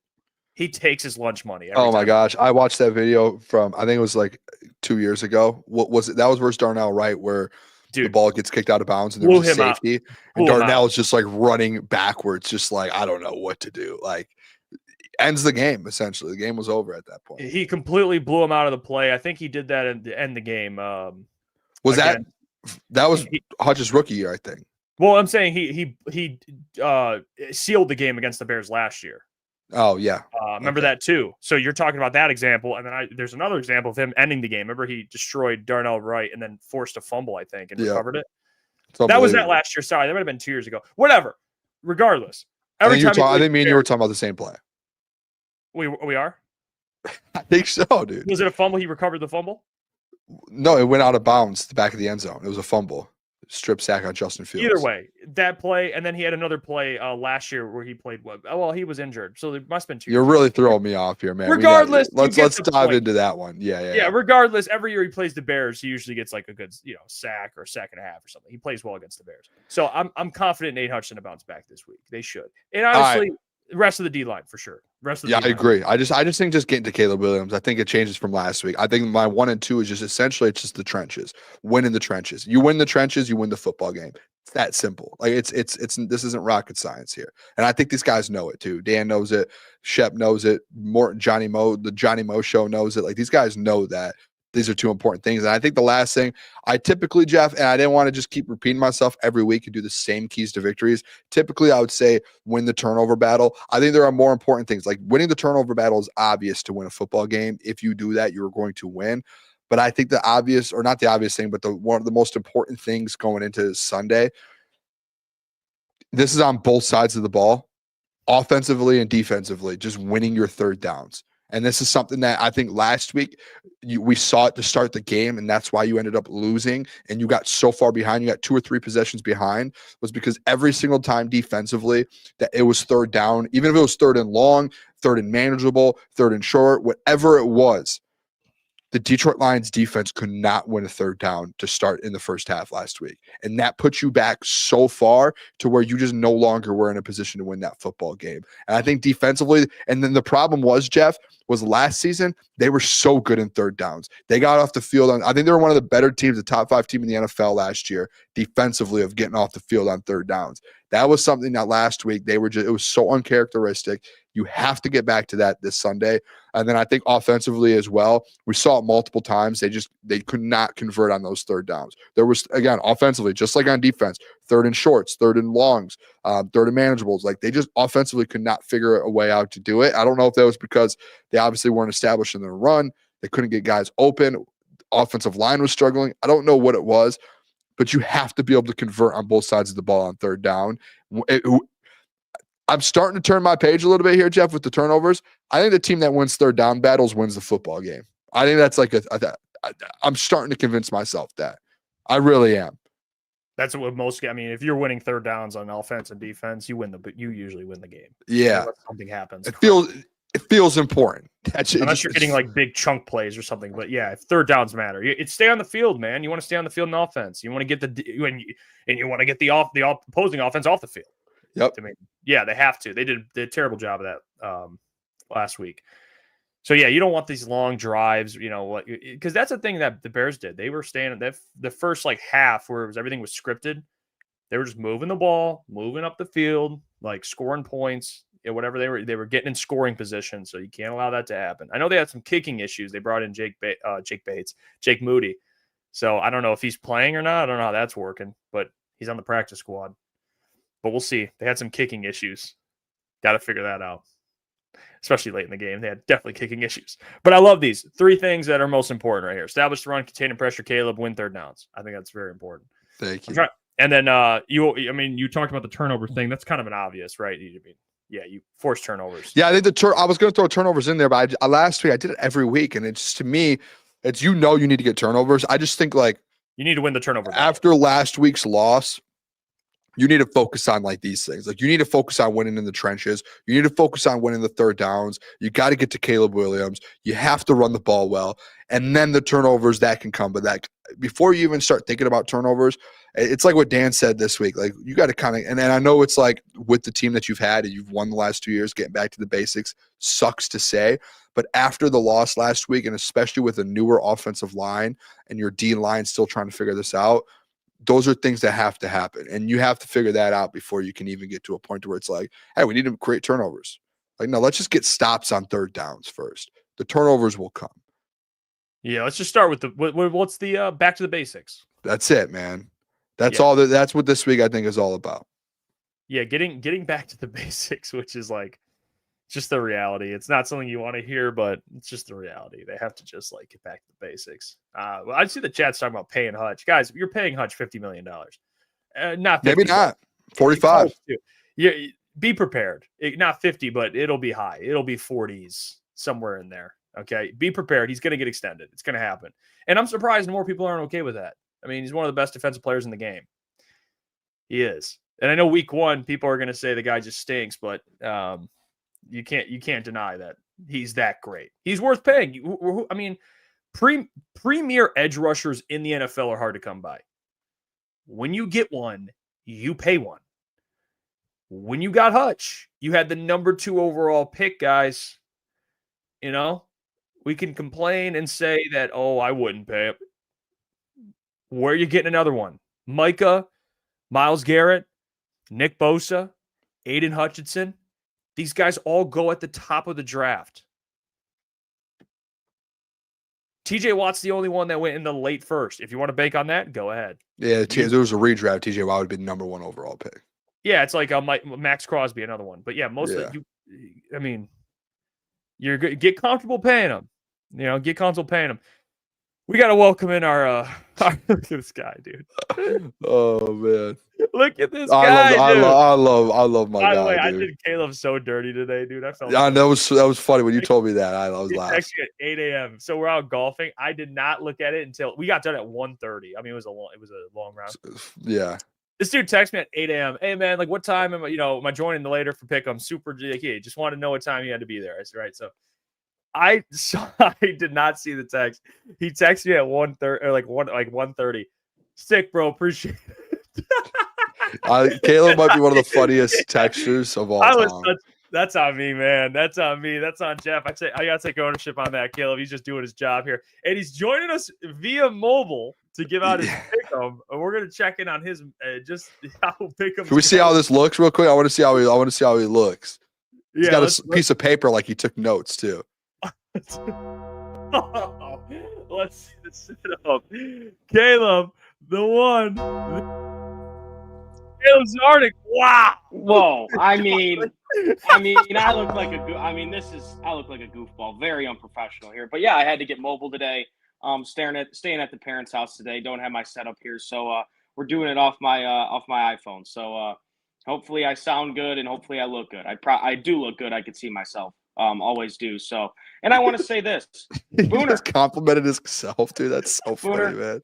Booner, happy birthday, man. It's Thank you, brother. Day. Happy birthday. And Jeff, congratulations on breaking 100. So it's a great day for the fellows and can't wait to make some picks here. Can I ask you a question? This might just, you got to center yourself. You got to center yourself. That's all I was going to say. I was just gonna say, hey, just put yourself in the He's looking down center. on us like we're peasants. I mean, this Yeah. guy's actually looking down. I'm trying my best here. I apologize. I might just hold. No, you're should fine. Caleb, first off, I want to say thank you for wishing me a happy birthday. I do appreciate it. And you texted me this morning. That means a lot. I love you, brother. Yeah. I do want to ask you a question. This is just I just popped in my head here. Fun question to start off this the show. If you were to coach one position group in the NFL for the Detroit Lions and take a position group over, say Dan Campbell called you as soon as we got off the show here and said, and you want him to offer you a position job for this current Detroit Lions team, what position are you coaching? Give me the quarterbacks. I'm going to make Jared Goff mobile. That was the last one. I'm going to turn him in. I'm going to turn him into Lamar Jackson. Dude, that was And I the think the fans will love last. it. That was the last one I think I would have thought of you saying. I thought you were going to go like linebackers. I'm going quarterbacks, and I'll tell you right now, Hendon Hooker would have been a Hall of Famer if I'm in charge of the quarterbacks there. Wow. I'm turning Jared. We're running the triple option. Jared Goff is turning. That's so into Matt. funny, dude. Wow. That is Caleb, so good. I'm just honored to be in your presence, Caleb. Before we start, did Terry Schooble, are you worried or he's good, right? He's all good? Nothing serious? Well, I mean, again, not a doctor, but it didn't look that great. I mean, right after he threw the pitch, he was tugging at his side, hopefully just some tightness and like his oblique or whatever. I mean, pitching is a very strenuous thing. It's not a natural motion for human beings. So it's difficult for a pitcher to go through all 162 games without getting injured. But I mean, if he's hurt, the Tigers are in serious trouble. Yeah, I was pretty disappointed, Caleb. It was my birthday today, if you didn't know. Mm-hmm. And Yeah. I do have a ticket sitting in a sports book for the Detroit Tigers to win 85 games. And I was like, how sick would it be if versus the Marlins when they're like minus 200 favorites, Scooble's pitching? How sick would it be to, get like an extra paycheck? That would have been electric on my birthday. Nothing. That would have been electric. Stuff. Yeah. I remember before the season when you placed those bets. I think you did 85 games and you had them winning the Central. Are those the two bets you placed, or you just? It was 85. It was their over, and then I did the alternate with 85, and then also did Riley Green home runs, which smacked as well. Hats off to you, Boone. Thank you. And actually, I would like another hats off. I know we got to get into pick 'em here. I mushed the Cleveland Guardians. I just want the people again. Yes. I've said I purposely did that, and it worked. Like I think I deserve credit for that. Yeah, you do. Definitely. I give you credit. I think everybody else should as well. Caleb, we appreciate that. I was at 5 a.m. in the radio studio. Looked at Jeff, said, I'm mushing the Guardians today. Love it. Love it. Boone, what's the records look like week one? What's it look like? What do we do? All right. In last place, my two great friends, Caleb and Jeff, are in last place in Pick'em. They are both sitting at 4-7 on the year. And then obviously in first place, it leaves one left. Your zone, or whatever the saying is. I'm sitting there at 5-6. So one game difference. And I will say one this. game difference in it. And it was a snap call. I wasn't expecting to do Chicago Vikings for Pick'em. And it was I texted you. I said I have no clue who's winning this game. I would rather not do it. And we did it anyway. And me and Jeff were on the losing side of that. Yeah, I'm right there with you, Caleb. I really wouldn't want to have to do that game either, but I just look utterly ridiculous next to you two. I mean, this is crazy. Can I ask you guys a Pick'em question? Yes. So Klotz and Mike want to join. The problem we run into, and Mike already texted me his picks. Klotz hasn't yet, but the problem we run into is we are in a situation of last year to where they are going to be about 10 to 12 games behind already. And I know last year Jeff had I don't want to call it like a temper tantrum, but he was not happy about that. So Jeff, I'm going to leave this to you. We're getting put in a similar position as last year where they are already very, very far behind, and we've done a full week already. So, well, I think a week's different. I mean, Mike missed like 6 weeks, and he was in third place or second place, whatever it was. I don't know if it was that much. He had look. I don't know if we have the records. Shout out Gentry. That was bullshit. 1 week, it's fine. I don't care about that. Oh man, that was gross. That was a lot. That was a little Gentry, much. I'll say it too. I'll tell. Yeah, because that's bull. I got punished for being here. Are you a Coach Prime fan? That's bull junk. Come on. That's bull junk. That's bull junk. All right, let's get into these One games, week, man. 1 week is fine. 1 week is fine. Let's hit these games. Do it. Since I am in the lead, I have to go first, don't I? Yes. That's the rule. Okay, I was not expecting that. Hey, That Caleb? sucks. Who goes second? Rock, paper, scissors. Yeah, let's do it. Wait, no. Let's do this. Let's do this. Close your guys' eyes real quick. Like turn around completely. No, because I'm gonna pick a number between one. I'm gonna pick a number between 1 and 10. Whoever's closest gets to choose if they go second or third. Bigger than 10, because you. No, because I'm gonna show the chat the number I'm doing. So you guys have to pick 1 and 10, whoever's closest. So turn around completely, both of you. I'm gonna put the number up. This is the number. No. Actually, this is the number. Is Jeff This looking? is the number. Okay, you're good. You guys are good. The chat saw. Jeff, 5. Caleb. I can't believe you went 5. That's See? crazy. That's You so know what I'm saying? stupid. Now I You see what I'm saying? You got to do higher than 10, because I'm in the But middle. I don't have more than 10 fingers. I'll go. 50-50 chance, Caleb. You're close. Yeah. 6. All right, you hit it, Caleb. It was 8. You win. Oh! So you want to go second or third, Caleb? Last. Okay. First game. Going to be a fun game, actually. The Los Angeles Rams are on the road. Tennessee Titans are 5.5-point favorites, fellas. Matthew Stafford. They're coming off a win versus the Houston Texans. I think I'm up to pick first, correct? Yes. Give me the Los Angeles Rams minus 5.5. I like what last week they were in a battle versus the Texans. I think the Texans team was actually good.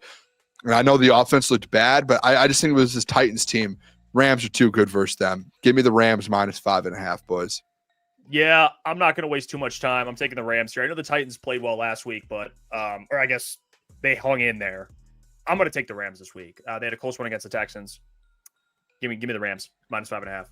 Yeah, I'm going to take the Rams here on the road as well. The Rams did a really good job against C.J. Stroud, and I expect them to do the same thing against rookie Cam Ward. I mean, that defensive line against a rookie quarterback, I like the Rams odds here, so I'm going to take them minus 5.5 here. That's a clean sweep, boys. Cam Ward might get sacked like 9 times in that game. Yeah, I'll tell you this, Stroud too. 3 times, and Michael Gentry took the Rams as well. That's a clean sweep across the board there for the fellas. Second game, we got to get this going here a little bit. We are already 6 minutes in, did not realize the time. That's on me. I'm supposed to be keeping this segment going. I will do it. I will be better. Give me, all right. I almost said my pick before saying the game. Bills are 6.5-point favorites versus the New York Jets. It's in New York. It is in New York, boys. Give me the New York Jets. Give me this Jets 6.5. I think the Bills win this game. And I think they're going. I love this Bills team. This Bills team is going to have a chance to win a Super Bowl this year. But I just think that Jets team. There was something about them last week, boys. I don't know if you guys got that same feeling. I don't know if they're going to win a lot of games this year. This feels like this Jets team this year, and I guess after this week we're going to really know that. Like we're going to have a feeling about it. This just feels like the football team. There's always a team or two every year that is just in every game. They lose them all, but they're just like a field goal away from winning every game. Typically, like last year it was the Steelers. I think this year it's going to be the Jets.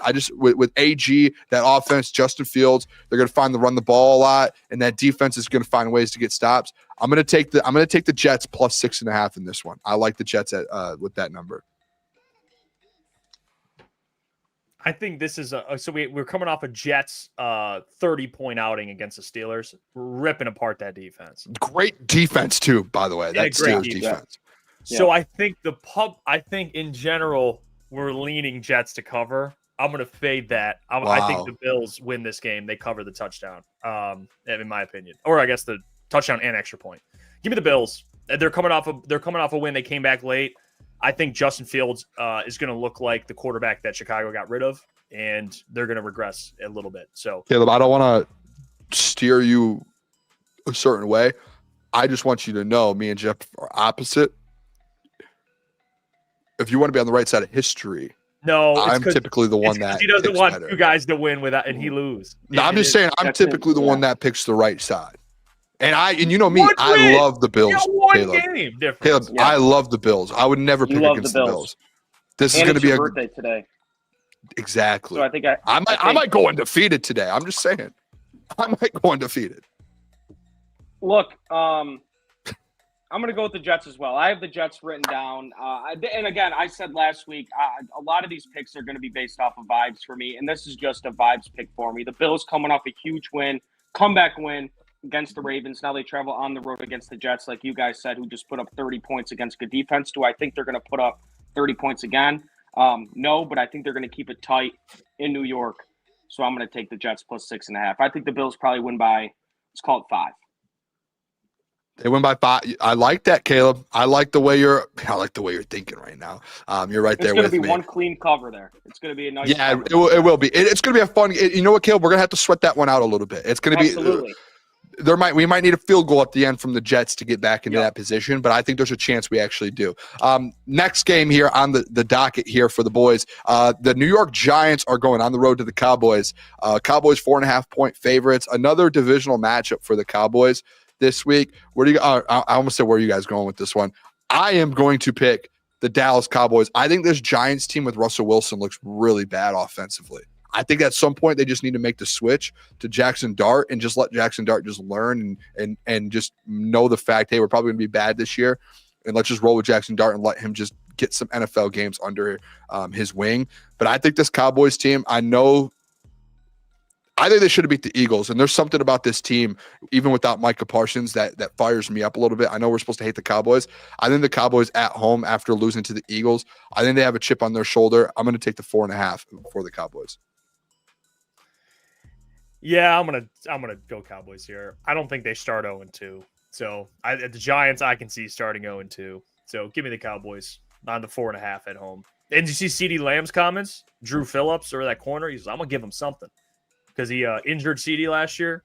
CeeDee Lamb, big game. Give me the Cowboys. Look, we got another clean sweep here. I'm going to go with the Cowboys as well, minus 4.5. One thing I was super impressed with the Cowboys in week 1 against the Eagles was their defensive line. And I think the Giants averaged maybe 2.5 yards a carry last week against the Commanders. They had no run game going, and I don't think that's going to change against Dallas. And if Dallas' defensive line is able to get to Russell Wilson, they're not going to be able to do anything offensively. So I'm going to take Dallas minus 4.5 at home here. Clean sweep. Again, our second one in 3 picks. I like that. Who knows? Who knows? This Bills one could be a good one. Could be a big one. As the leader of the pick right now, I love the fact we're all staying on the same page here. All right, next game we have San Francisco 49ers. They're going on the road. It's actually no Brock Purdy. Mac Jones is stepping in at quarterback. No George Kittle as well, but they're going on the road to the New Orleans Saints, probably the worst team in football. I'm going to go this 49ers here, boys. The fact that their starting quarterback's down, the fact they don't have George Kittle, and they're still on the road, and they're 3-point favorites on the road, I think that should just tell people something. Kyle Shanahan's going to have Mac Jones. I don't think Mac Jones, yes, he's a backup. He's not a starter in the NFL. I don't think he's as bad as people make him out to be, to where if you need him to step in for 2 or 3 games, I think he can win those games, especially if one of them is versus the New Orleans Saints. So I'll take the 49ers minus 3 in this spot. Yeah, whenever I'm in a tough pick like this, I lean head coach, and I would even argue quarterback. I would give you that. Mac Jones is better than Spencer Rattler. So give me the 49ers on the road. I think they figure it out. I think it could be ugly, but I think they'll at least cover the 3. I think they'll cover the 3. Mac Jones stinks. Give me the Saints plus 3.5. Look, I think the 49ers could win this game, but it's going to take a game-winning field goal or something like that to do it. And like you said, no George Kittle, a ginormous part of their offense. It's a disgusting pick, but that's why we do it. I'm taking the Saints plus 3.5. Wow. All right, that's fair, man. You do that. That's where you kind of start to lose me. All right. The New England Patriots are on the road to the Miami Dolphins, 2.5-point favorites. The Dolphins are. I don't know if you guys saw this week, but the Dolphins had a players-only meeting. Players-only meeting, which that to me never good. I was actually, when I saw I got an alert on my phone when I was driving home from work, and it was Miami Dolphins host player-only meeting. My first initial thought was, I don't know why this crossed my head, but like with Mike McDaniels, like, that has to be the worst feeling as a head coach when you see a report come across, because he doesn't know. None of the coaches know. It's a players-only meeting. But obviously, the players will reach out to reporters and they tell their agents, and it gets put out there in the news. If you're a head coach and you just get that alert, or someone's like, hey, coach, they're doing a players only meeting. That has to be one of the worst feelings of all time as a head coach. Like, you're like, it's over. Like, the reign is over. I'm taking the New England Patriots in that game. Typically, Caleb, and you know me, like, typically I would be like, players only meeting, they're about to bounce back. This Dolphins team's so bad. And the Patriots just lost a game.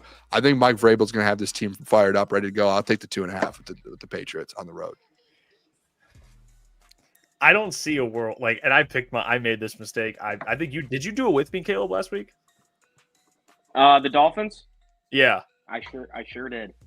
That was the game difference if you really look at the Dolphins, you guys should have taken the Colts. The Dolphins are one of the worst teams in football. The Patriots are better. That now. I mean, I knew they were one of the worst teams, but I thought they would at least hang in there. That was bad.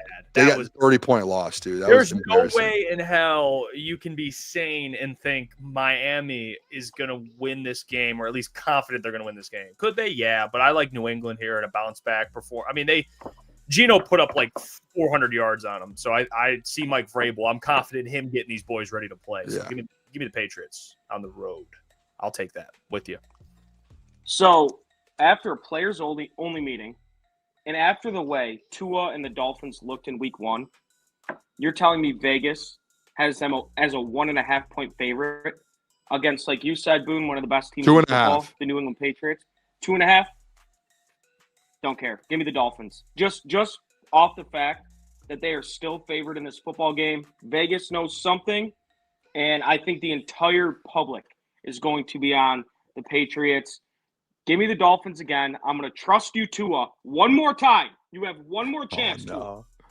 Caleb, we thought Vegas knew something last week, and they got their ass beat on the road. Okay, we didn't know Daniel Jones was going to turn into Joe Montana. Okay, so I've been telling you guys this for months. Oh, no.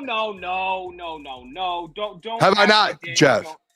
I'm not like Joe Montana, but you did have I not been saying, Daniel, watch out, Daniel Jones? Yeah, you have.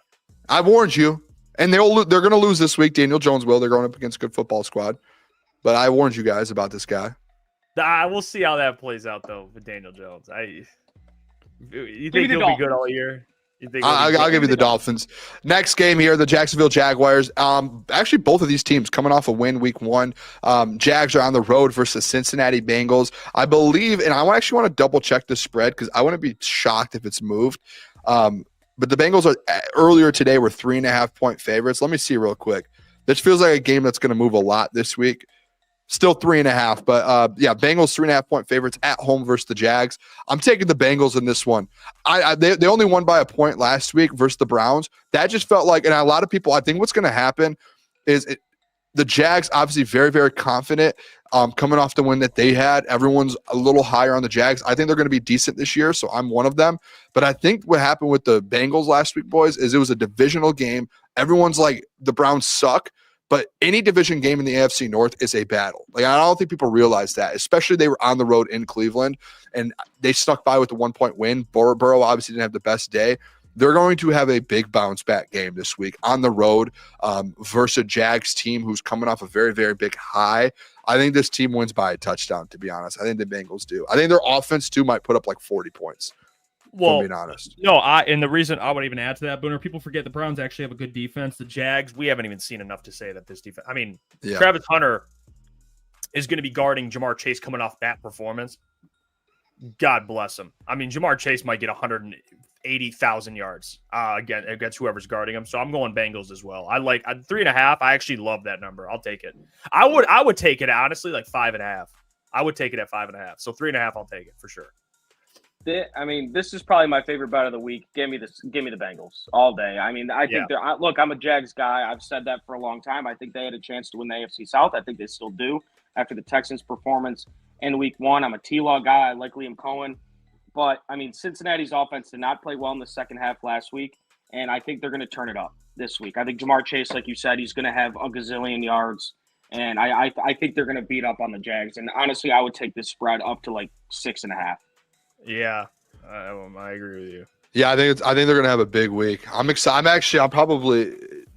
There's a chance I might just do like a parlay with their offense, like Jamar Chase, Joe Burrow, T. Higgins, Chase Brown, and then take their like team total over. I feel like there's a big bounce back. Great idea. All right, next game here. We have a couple more. I know we're running out of time here, so we'll go a little quicker here. We actually have 4 games left. Seattle is on the road versus Pittsburgh. Seattle obviously lost to the 49ers last week. Pittsburgh beat the Jets. The Steelers are 3-point favorites at home. Just give me the Steelers.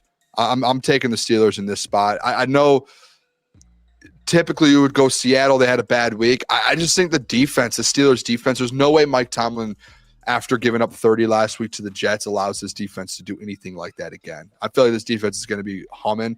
Aaron Rodgers, as much as people hate to hear it, actually looked good. And that wasn't just last game versus the Jets. His last game of the season last year when he was with the Jets, he threw for like 400 yards and 4 touchdowns. So Aaron Rodgers has, him and DK, they look good. Who was it? Austin. Is it Kelvin Austin? I don't know. Kelvin Austin looks good. I like that. I like this Steelers team.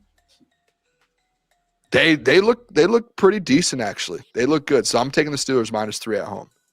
If it was in Seattle, I might want to go out on a limb. I just can't do it it's in Pittsburgh, dude. I just don't see Sam Darnold going to Pittsburgh and taking out Mike Tomlin. I just don't. Given how the defense played, I hate that we agree again, Boone, but I can't do it. I got to give me the Steelers here at -3. Go ahead, take the Seahawks. I'll put it in right now for you. I know you. No, give me the Steelers. Mike Tomlin at home. I think Sam Darnold, I think he's a product of Kevin O'Connell. I do not. I've been told all offseason the Seahawks are a good team. I really don't think they are. There's a world that they're going to start 0-2, and that's the world we're living in. So give me Pittsburgh -3 at home. I like that. Next game here, that was a clean sweep again. The Broncos are 2.5-point favorites in Indianapolis versus the Colts. Listen, I told you guys I've been very high on the Colts all year. I said they're going to win 7-8 games. I've been pushing them. And the same with Daniel Jones. Thought that was going to be like a revitalize of his career. Week 1 was awesome, but week 2, Sean Payton and that defense, it's going to be a 7-point win for the Broncos on the road. The Broncos are going to win that game, especially last week. They struggled a little bit offensively. I don't think Sean Payton will let that offense do what they did last week. Again, they're going to be back. The defense was very, very good. Probably the top 5 defense in the NFL. It's only 2.5 points. Give me the, I'm shocked it's only 2.5. Give me the Broncos. I mean, I hate to say it. We agree again. I mean, if I was maybe take the Colts, switch it up or something. Go Colts. The Broncos are going to win. I like my team. I like these teams, man. And I'm a big Colts guy. I'm a Colts guy this year. Every point you made, Booner, spot on. The Broncos offense, no way they play that garbage again. And that defense, dude, is elite. And they have Surtain, who's going to be guarding Michael Pittman. It's going to be tough for the Colts. Give me the Broncos. I like the 2.5. I love that number. They'll win by at least a field goal. You kidding me? Give me the Broncos on the road. I'm going to take the Colts here, +2.5. I think it's going to be a low-scoring, ugly game, but there's always a team in the NFL that nobody expects to start like 2-0, 3-0, and then kind of fall off the face of the earth, and I think that's going to be the Colts this week. Bo Nix did not look good in week 1. I think as the season progresses, he'll start to look a little bit better, but give me the Colts at home, +2.5. I'll take it. They'll start 2-0. Next game here. Philadelphia Eagles are 1.5-point favorites heading on the road versus the Kansas City Chiefs. I'll keep this simple. I thought the Eagles should have lost last week. I don't think they're like the best team in football. A lot of people put them at the number 1 team in football. I think they're top 5. I think they're right there with the Chiefs. I am only impressed just with Saquon Barkley as always. So I'm taking the Kansas City Chiefs. They need to get a win, man. They should have won as well last week versus the Chargers. I think they're desperate at home. I don't see a world Andy Reid starts 0-2, and especially with Patrick Mahomes. I'll take the Chiefs as an underdog +1.5 easily. Son of a bitch, man. Give me the Chiefs, dude. I mean, I was hoping maybe you'd slide on that one. Give me the Chiefs. I don't see a world. I'm with you. I don't see a world in which they start 0-2. I think they get a revenge on the Eagles, and the Eagles drop one here. They dropped the 1-1. I know it's Za'Darius' debut, but I like Andy Reid at home. Yeah. Pat Mahomes, Andy Reid at home. I like it, even though Xavier Worthy might not play, but it's okay. Man, I mean, I feel like it's you two against me here. All of Pick'em. I could get really screwed here this week, but I'm going to go with the Eagles -1.5. I don't think they're satisfied with the way they played week 1, as they shouldn't be. And I think they're going to clean things up. And we saw last year in the Super Bowl. I mean, I don't want to say they figured out Mahomes, but they absolutely they shut him down for a majority of that football game. And Mahomes has no one to throw to. Worthy out, Rashee Rice. suspended. So I'm going to go with the Eagles -1.5 here on the road. I mean, I think the last 3 picks I've been in the opposite side of you two guys, so I could either really go up the standings or fall into oblivion. Yeah, this could. I mean, we'll see. All right, final game of the weekend, Sunday Night Football, and we will discuss too maybe Monday if you guys want. We can do the same thing. Obviously, there's a Monday Night Football game. We usually talk about it to start Monday's show. If we want to add them and pick them, we will add it. But last game of the weekend, Sunday Night Football, is the Atlanta Falcons are on the road versus the Minnesota Vikings. The Vikings are 3.5-point favorites. Listen, this is where I'm going with this, boys, and this logically in my mind makes sense. I think the Vikings are going to win this football game because they are at home. The Falcons aren't a bad football team. They obviously gave the Bucs a run for their money. This is such a close game to me to where I don't like the spread because the spread is not a football number. And what I mean by that is field goal touchdown, like 3 points. If it was 2.5, I would take the Vikings. It's 3.5.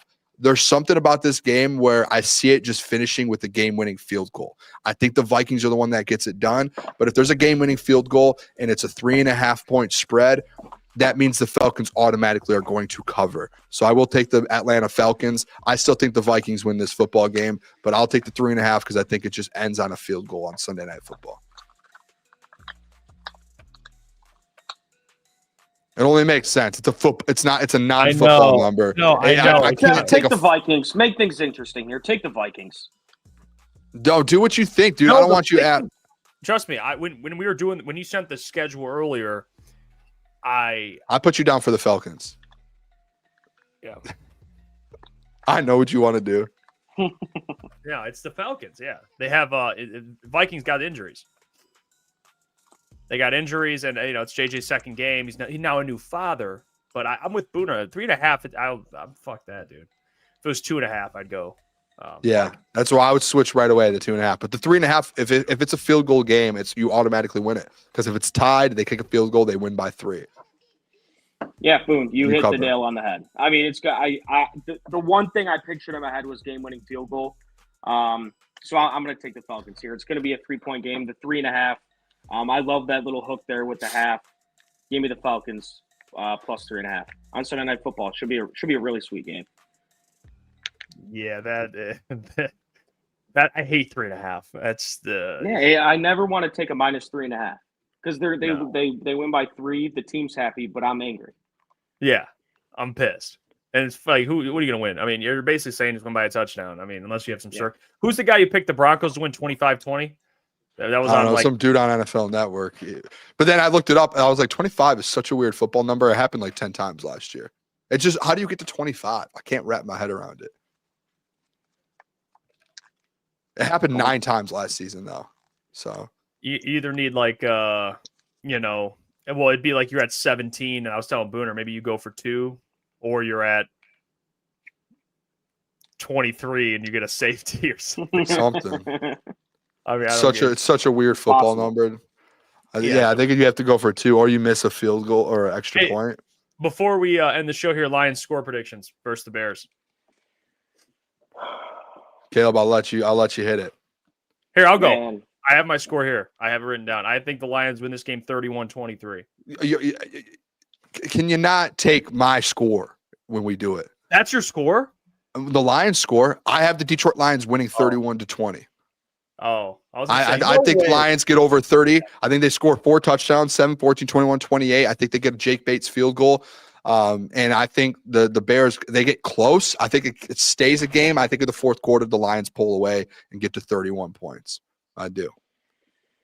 I'll take score prediction. I'll take 24-17 Lions.